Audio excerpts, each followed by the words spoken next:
Florence, Colorado is the supermax for the United States for the worst of the worst. They had already sent Silk, Willie Horton, Lil Beatty. All them was on the first load. Other leaders and cartel leaders, the ABs, the leaders of the ABs, they opened it up in 95. So when they sent me there at the end of 96, they tried to set me up.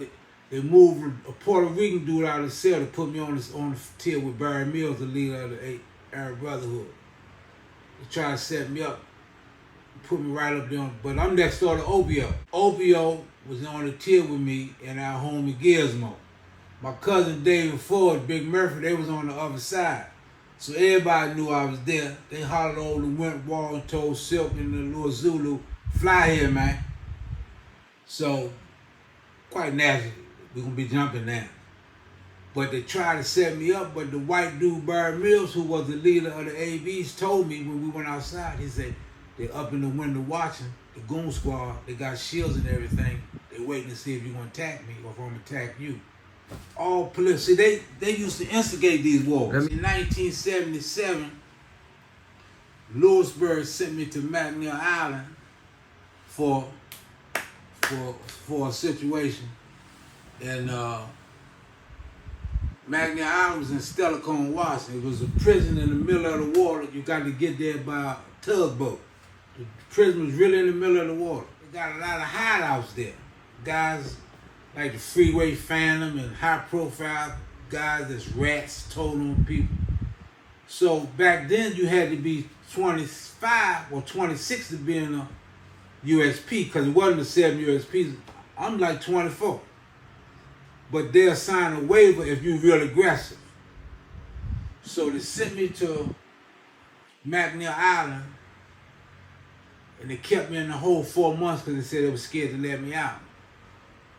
But the city council pressed the BOP, said if y'all not gonna let them out, send them back east. They let me out, and we had some homies there, and some other black guys, but it was a black guy there out of New York called Big Black that was Cadillac's partner. I said, why y'all ain't got no dope? Why ain't nobody greet me and give me a party, man? He said, man, them white boys and Mexicans run everything. I said, white boys and Mexicans? I said, where I come from, ain't no white boys and Mexicans. So I said, man, I need some weed or something. So I got me a posse together. And I got some brothers from different cities and states. Got a few homies. The rat Walter Harris that testified against me, he was there. So we got strapped. The Mexican Mafia had all the dope and all the money. It was 10-man sales back in the strip. So I robbed it. Took all the dope, money, wine, everything. So we had a party, man. So the next day, Eddie Burke, old homie, ass old Lawton dude, came up the gym and said, don't come out, man. They walking around looking for you, they gonna kill you. I said, who? He said, the Mexican Mafia and the Arab Brotherhood. I ain't even know what the Arab Brotherhood and Mexican Mafia was. I said, looking for me. I'm going to meet them then. So me and our crew, they walking around the cell block looking for me. I said, y'all looking for Fly? They said, yeah. I said, I'm Fly. So they pulled their knives out. We had a knife fight. Barry Mills was with them. So after we had the knife fight, they locked the whole prison down, and they locked me up. I don't know at the time Barry Mills is Armed Brotherhood. It just came from the state joint San Quentin. And they said, man, these people can't come back out. They sent me to Long Park, California, sent Barry Mills to Atlanta, and sent some of the Mexican Mafia to other spots. So when I get to Long Park, they say I can't let him out, because he got too many DC's guys here, and he got some whites here, some white guys here. Ain't gonna do him but start another war. So they keep me in the hole in Long Park until they sent me to Atlanta where Barry Mills was at. So when I get to Barry Mills, DC so strong, that was probably one of the strongest spots at the time in the 70s. So Barry Mills came to me with a peace offer. He said, man, look, I know y'all 300-400 deep here. I'm the youngest dude out of DC at the time. We got the old man Deloach there, Catfish Turner, Vernon Cooper, Stampede, all the gangsters, Calvin Smith, you know what I mean? Linwood Field, and they embraced me because my uncle was there, old gangster Curtis Hightower. William Hightower, I mean. So, Barry Mills come to me with a piece off. He said, man, look, the joint is sweet. I don't want no problems. I know I ain't got no win. Can we make a deal? If any white dudes disrespect you or your people, come to me and I take care of it. Can I get the same in return? If some black dudes, I said, nah, I ain't no black dudes. If DC dudes, we don't represent all black dudes. I represent my homies. He said, well, if any dudes out of DC come to us, man, we got a problem, can I come to you? I said, yeah, we can do that. So, my homies, the old timers, was still like, don't drop your guards, man, because this dude is crafty. So, the guy, he gained a lot of respect for me because he seen how much juice I had with the homies and how I was young, upcoming at the time. Because remember, I wasn't number 25. You know what I mean? And Deloach was 65. But I'm under the old homies, and they guided me and showing me, they paved the way for me because they see one day it's going to be my turn. You see what I'm saying? So what happened was, Barry Mills came to me one day and told me and the homies, don't be on the brickyard at 1 o'clock because it's going to be a body. So they killed the dude and left me in the bathroom. So after that, all the homies came and said, man, that dude got a lot of respect for you because he ain't had to tell you that. You know what I mean? So second time he came to me and said, we're going to kill another guy. So this dude was a killing machine. So they killed, the last dude they killed was Harold Stanfield. And Harold Stanfield had called his mother and said, if the chaplain called you, that means I'm dead. So after Barry then killed him, that's when they sent Barry to Marion, control unit. The people in Colorado got calls from Marion saying, we sending Mujahid there, keep Gavin Bay, the leader of DC, got Barry Mills here. So we had a warden, a real dirty old warden named Hirschenberger. So when I first get there, as soon as I get off the bus, he meet me in R&D and say, welcome to ADX. My name is George Hirschenberger, and you're not coming here to run nothing. I said, man, I ain't coming to run nothing. So he put me up there with Barry Mills, and they was waiting behind the door to see if we was going to go to war. Obio was ready though. Obio and Gizmo was ready. They said, let's go. I said, but Barry took a cop. He said, hey, man, look up in the window. They got riot gear, sticks, guns, everything. So I said, we at war? He said, no, what happened in Marion? I want to find out from you, the John. I said, man, that ain't had nothing to do with DC. That was a guy out of Philadelphia. Plus, he's a Muslim. But he got hot in Hakeem. Yeah. And he went on the street, caught a case in DC, subway or something. And he back in, but we don't know where he at, but he did what he had to do, man. When did you Barry Mills running the law library broke the typewriter and making a knife. They was plotting to kill me. So one of his men told on him. So they came and locked Barry up.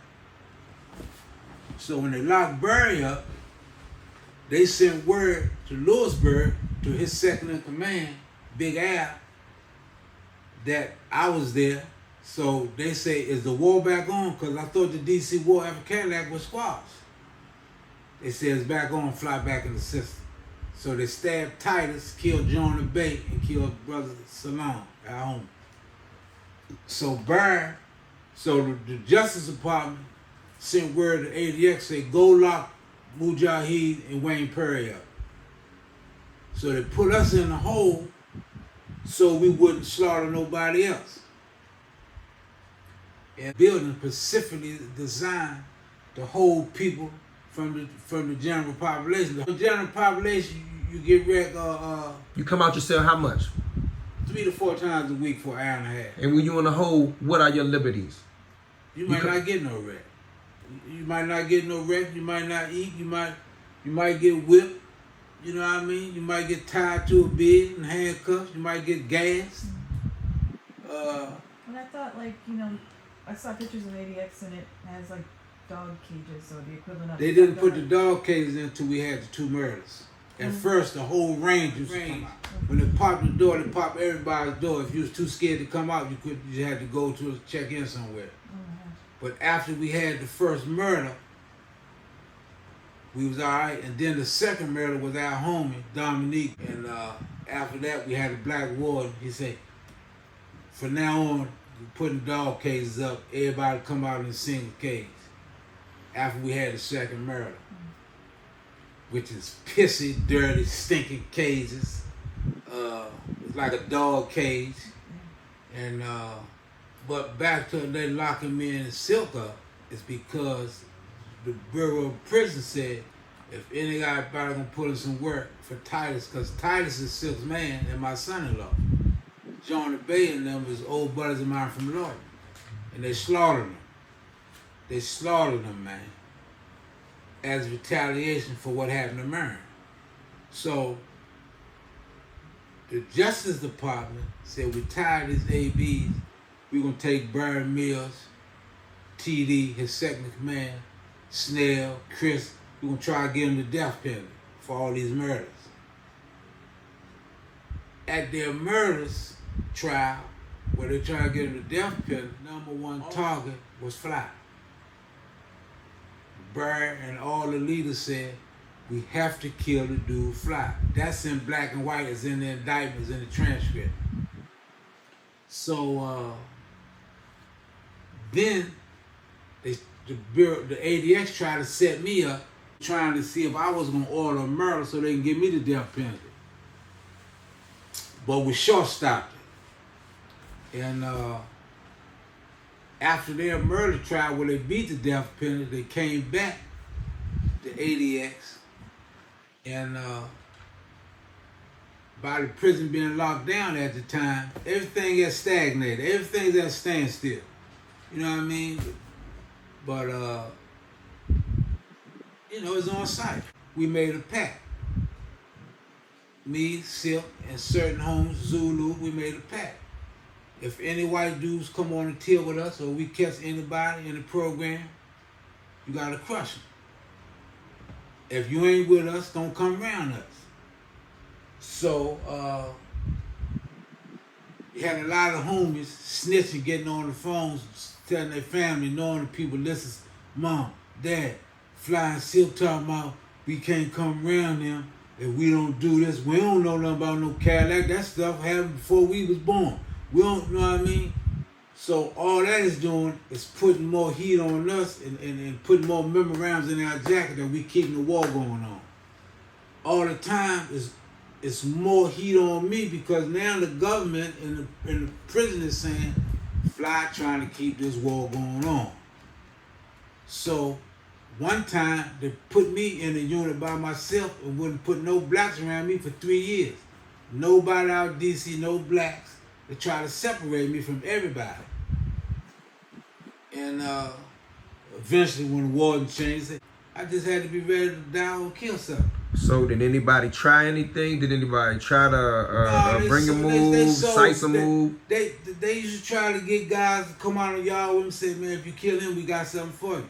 So who was coming out on the yard for wreck with you? What type of guys? A couple of Mexican guys, couple of white guys, and guys used to call them in the window and say, hey man, if you take care of that for us, do something special for us.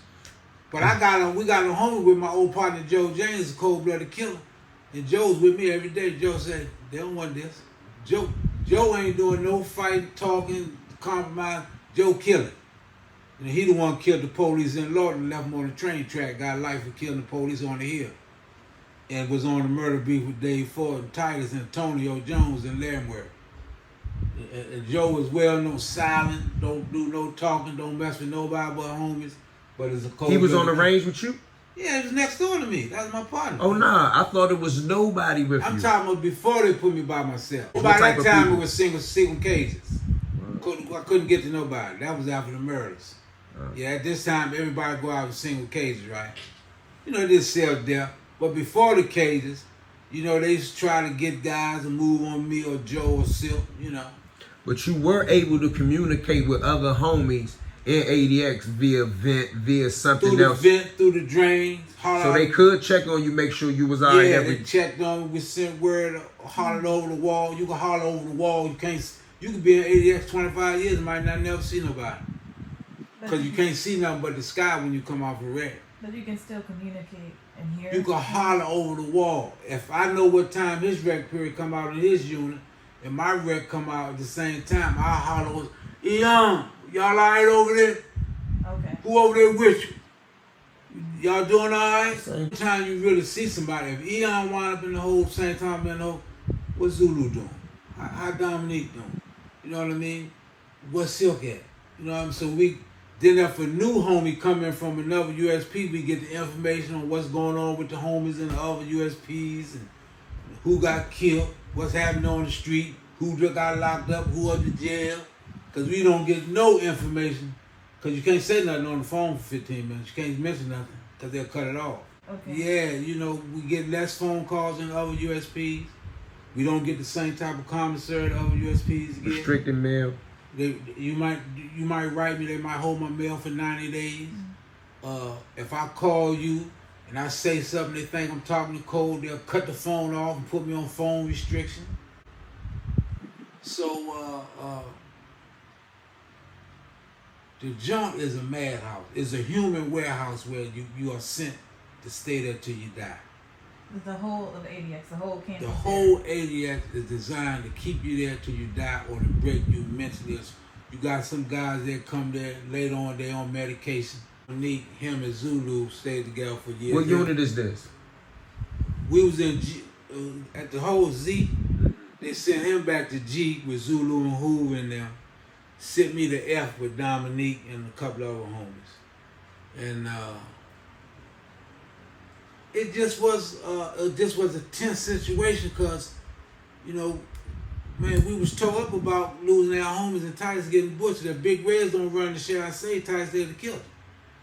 You know, Big Reds, Harold Roberts ran there and saved Titus' life, man.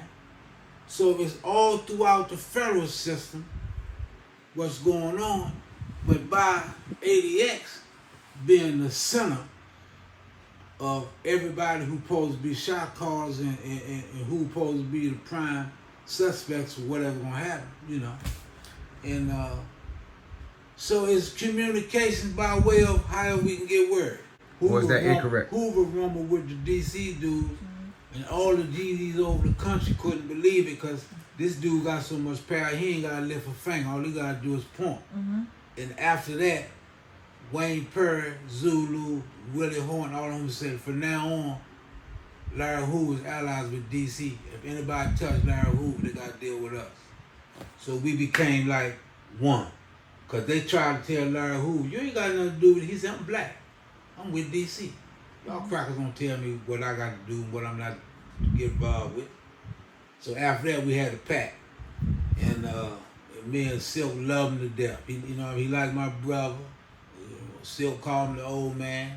They still contact me today, you know what I mean? And they cried when I left, you know what I mean? And everybody in ADX out of DC, that somebody loved him and respect. They tried to separate us, but once they found out how much power he had, and once they seen that he was really allies with us, you know what I mean? He became a target, just like me. Well, from a security standpoint, it is the most secure facility in terms of internal controls, internal security over the inmates. In terms of the perimeter security, it's really not that different than a high security institution. We are very confident that the perimeter security is quite sufficient to keep even the most escape-prone inmates inside this facility. It is a very modern facility, and as you saw when you went through, there's a large degree of electronic controls over doors. There's a lot of audio and video monitoring equipment. Whether it's the most modern facility in the nation, I don't know. It's definitely one of the most modern facilities in the Federal Bureau of Prisons. About the toughest? Well, it's the toughest in the federal system from the extent that the inmates that are housed here are the most violent, the most assaultive, the most escape-prone inmates that we have in our system. So in the federal system, this is the toughest institution. Who will be in this facility? Characterize for me the inmates. Well, who will be here is based more on their behavior once they've entered the prison system rather than their behavior on the street. In fact, when you look at the percentage of the population currently housed at the United States Penitentiary in Marion, you'll find that less than 10% of the inmates are direct court commitments. In other words, came off of the street into that facility. Over 90% are inmates that were already in the federal prison system and have proven that they are highly assaultive, highly predatory, or highly escape prone and unable to function in an open population. Let me give you some numbers to go along with that.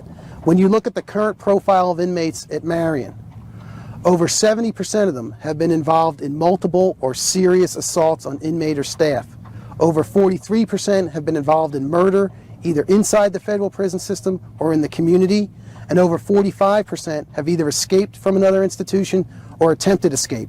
And obviously with those percentages, some of the individuals there have more than one of those characteristics. Describe an inmate's day-to-day life here at the facility. What sort of restrictions he'll face compared to a normal prison? The restrictions an inmate will face in this facility vary depending on what part of the program he is in this institution. And this is a program. You start in a more restrictive environment and then you demonstrate through your behavior that you can assume more privileges, less restrictions. In the most restrictive unit, in the control unit, an inmate would be in their cell 23 hours a day. They would come out to recreate 1 hour a day by themselves. They would be fed all 3 meals in their cells. In the next step, in the general population unit, an inmate would be in their cells probably 20 to 22 hours a day. They would get to recreate up to 12 hours a week in small groups, but they would be fed still in their cells. In the less secure units, the ones where you're working your way out of this facility, you would begin to eat in groups, whether inside the unit or in a dining hall, and you would get to recreate in large groups, in rec yards, and in gymnasiums. So as you prove through your behavior that you can function in a less restrictive environment, we'll move you into a less restrictive environment until you can prove that you can leave this institution and operate in a more open population. Why was there a need for this facility? Why is this different between Marion, between Alcatraz? Why was this specific facility needed? Well, Marion was never built to be a maximum security facility. It was opened in 1963. It was built to operate as an open population, regular high security institution. And though it had very secure perimeter security, it did not have the internal controls that this institution has built into it. Marion has made modifications over the years, but it does not have the basic architecture that we have here, where every unit is self-sufficient and self-contained.